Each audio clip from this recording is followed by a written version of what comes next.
ఇబ్రహీంపట్నం వద్ద మనసు కలసి వేసే యాక్సిడెంట్ జరిగింది. కారు డీసీఎం అయితే గుద్దుకున్నాయి, చాలా ఘోరంగా.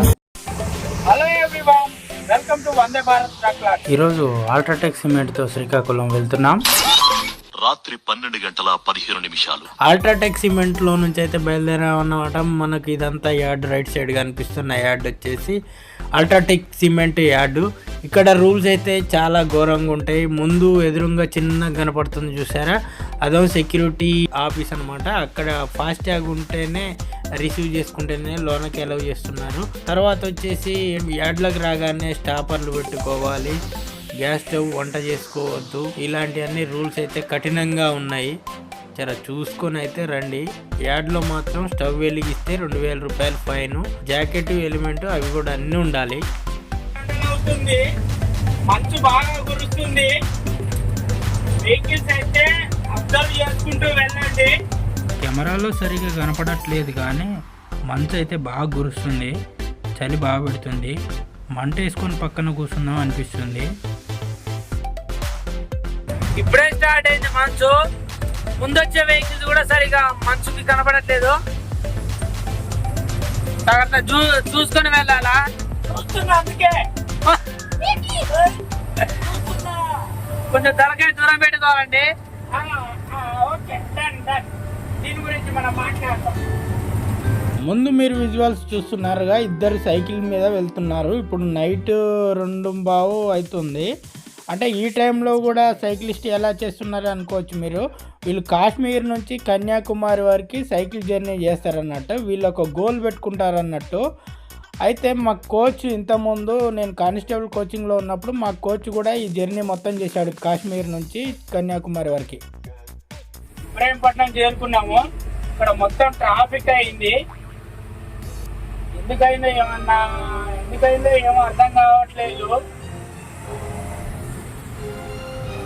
యాక్సిడెంట్ అయిందా లేకపోతే ఏదైనా ప్రాబ్లం వచ్చిందా అని నాకైతే అనిపించింది. చిన్న చిన్న కార్లు అయితే పోతున్నాయి, మరి పోతున్నాయి. ఆరా బండ్లు పోతున్నాయి కన్నా ఏమై ఉండొచ్చు అంటావు? ట్రాఫికే, ఓన్లీ ట్రాఫికేనా? బస్సులు సైడ్ నుంచి పోతున్నాయి ఎందుకురా? ఏమో ఆడికి పోతే చెప్తాం. ఏంద్రా అటు నుంచి పోతున్నాయి బస్సులు, అటు పెట్టు. సైడ్ నుంచి ఎట్లా పోతున్నాయి పెట్రోల్ బంక్ నుంచి?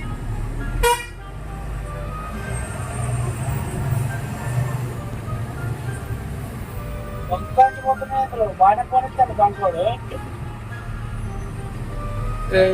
బ్రిడ్జి చేస్తారు రానా, ఏదో అయింది స్టోరీ.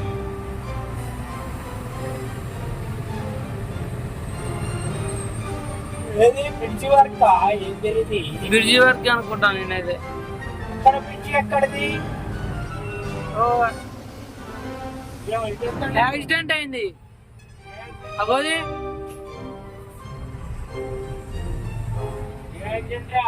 అవార్డు అయిందన్నా.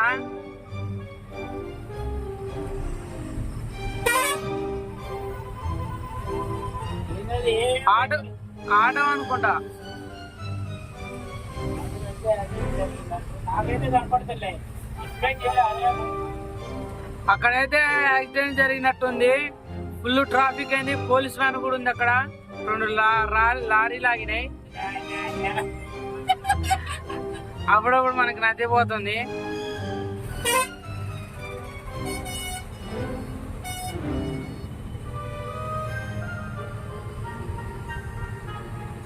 చూడండి, డీసీఎం అయితే బోల్తా పడ్డది. ఎందుకు అయితే కారణాలు అయితే తెలియదు. ఇక్కడ ఏంది, ఇది కారు కూడా డ్యామేజ్ అయింది. కారు వల్ల ఒక్కరు కూడా బతుకుండా పోవచ్చు. ఓరి నాయన, చాలా డేంజర్ గా అయింది. కారు మొత్తం దగ్గరకు వచ్చిన అసలుకి.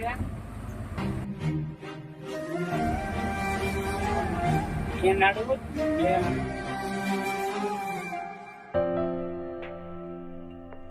హైదరాబాద్ నుంచి విజయవాడ వైపు వెళ్తున్న కారు అదే వైపుగా వస్తున్న DCM 2 గుద్దుకోవడం అయితే జరిగింది. ఘోర ప్రమాదం అనేది జరిగిందనమాట. ఈ ప్రమాదంలో కారు నుజ్జు అయింది. దాంట్లో ప్రయాణిస్తున్న నలుగురిలో ఇద్దరైతే మరణించినట్టుగా తెలుస్తుంది. ఇద్దరికైతే తీవ్ర గాయాలైనాయి. DCM డ్రైవర్ కూడా చాలా గాయాలైనట్టు తెలుస్తుంది. ముందు అయితే మనకు ఒక అంబులెన్స్ అయితే వెళ్తుంది.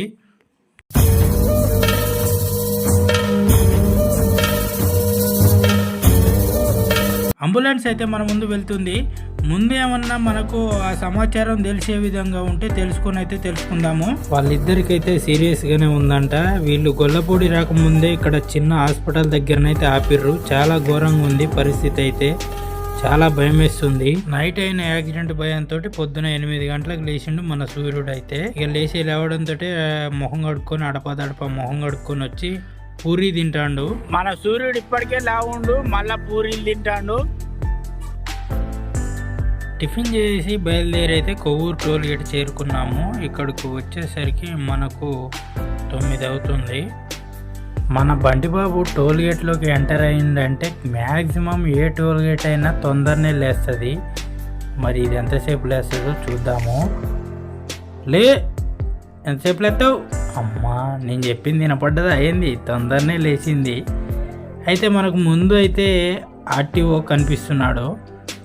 ఈ RTO మ్యాక్సిమం పొద్దున మొత్తం ఇక్కడే ఉంటున్నాడు అన్నమాట. ఓవర్లోడ్ బండ్లు జాగ్రత్తగా రండి.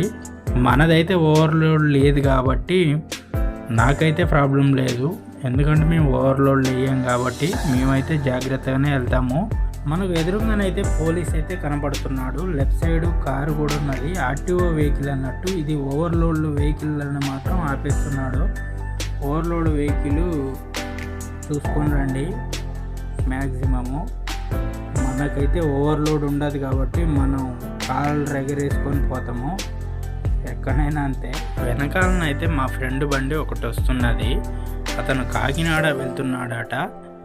చిన్న రాయి, పలుగు రాయితో వెళ్తున్నాడంట. రాజనగరం దగ్గర ఆపుతా అనేది చెప్పిన. ఆపి వంట చేస్తా రా మామ అని చెప్పిన. అయితే వంట అయితే రెడీ అయింది. వచ్చాడు. ఇతనే మన ఫ్రెండ్ ఉపేందర్ అని. మన ఇజ్రాయిల్ అయితే మామిడాకేసి వంట చేసిండు. చికెను సూపర్ ఉంది. సాయంత్రం 6:15 సాయంత్రం అయింది. అద్దాలు అయితే తుడుచుకుంటున్నాం అన్నమాట. మన సూర్యుడు అయితే మొత్తం ఈరోజు పడుకునే ఉన్నాడు. మొత్తం మూడ్ ఆఫ్లో ఉన్నాడు. నైట్ జరిగిన యాక్సిడెంటే గుర్తుకొస్తుంది అనుకుంటా. ఈరోజు సరిగా లేవలేదు. వీడియోలు అయితే సరిగా తీయలేదు. మొత్తానికైతే నాకు కూడా ఆ యాక్సిడెంట్ పదే గుర్తుకొస్తుంది. మొత్తానికైతే శ్రీకాకుళం వచ్చినాము. అన్లోడ్ అయితే అవుతుంది. ఈ ట్రిప్ అయితే మిమ్మల్ని సరిగ్గా ఎంటర్టైన్ చేయలేకపోయినాము. అందరూ బాగుండాలి, అందులో మనం ఉండాలి. మళ్ళీ నెక్స్ట్ వీడియోలో కలుద్దాం. చూస్తూనే ఉండండి వందే భారత్ ట్రక్ బ్లాగ్స్.